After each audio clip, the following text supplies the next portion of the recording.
जयन्तआ factor जाया कारण जयन्तनो सोर भर होगोन नोंथांमोना एसे थांनानै नायहै बर'आ आगोलाव जुदि 50% मोनदोंमोन एबार बिथांमोना 25%बो मोना बर'नि आरो बर'ल' भट होगोन गुबुन हारिया बिथांमोननो भट होआ 100% देरहागोन 100% देरहागोन क'क्राझाराव सोर दं फैगोन कन्टेस्ट बाहाय कन्टेस्ट गैया क'क्राझाराव कन्टेस्ट गैया खालि बिपिएफनिल' बाहाय बिपिएफआनो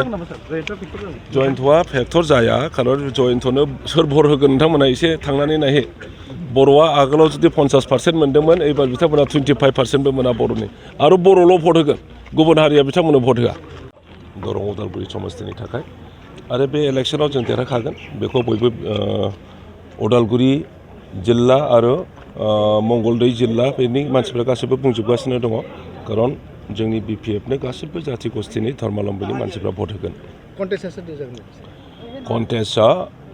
नो डाउट बिजेपिजोंनो जागोन किन्तु बिजेपिया जोंनि खाथियावनो थानाय नङा इउडिएफआबो नोंथांमोननि बेयावहाय एलायन्स बायदिनो दिनै नुनो मोननाय जादों नाथायबा नोंथांमोना एलायन्स गैया होननानै बुंबाय थादों मा बुङो एलायन्स जाहा रावजोंबो गैया बिपिएफआ रावजोंबो एलायन्स गैया होननानै बुंखादों एलायन्सबो खालाया जों बिजेपिजोंबो खालाया कंग्रेसजोंबो खालाया नाथायबा दिनै बिथांमोना फैनानै सोरबाया बबेबा पलिटिकेल पार्टिनि मानसिफ्रा फैनानै जोंखौ सापर्ट खालामदोंब्ला जों बेखौ मानो होखारहरनो बिजेपिनि मानसिफ्राबो जोंखौ सापर्ट खालामफैदों गोबां बिजेपिनि मानसिफ्रा जोंनाव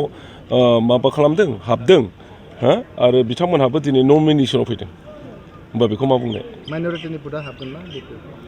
माइन'रिटि बर' असमिया राजबंशी नेपालि बिहारि जेसेबां जाथि गस्थि दं 14था जाथि गस्थि दं बिटिसिआव बे 14था जाथि गस्थिनि मानसिफ्रा भट होगोन रनजित बसुमतारी नोंथांनि सायाव माखासे बाथ्रा बुंदों जिहेतु नोंथाङा जेंगोखौ मिथिखानानै मोना मोना दुखु खालामबाय थायो बे बाथ्राखौ बुंदों जोबोद मोजां दुखु खालामदोंब्ला ओंखायनो खुसि खुसि थाथोंसै जों देरहाखागोन नालाय क'क्राझार समस्तियाव सारनिया माबायदि 100% देरहागोन 100% देरहागोन क'क्राझाराव सोर दं फैगोन कन्टेस्ट बाहाय कन्टेस्ट गैया क'क्राझाराव कन्टेस्ट गैया खालि बिपिएफनिल' बाहाय बिपिएफआनो जयन्तआ फेक्टर जाया कारण जयन्तनो सोर भर होगोन नोंथांमोना एसे थांनानै नायहै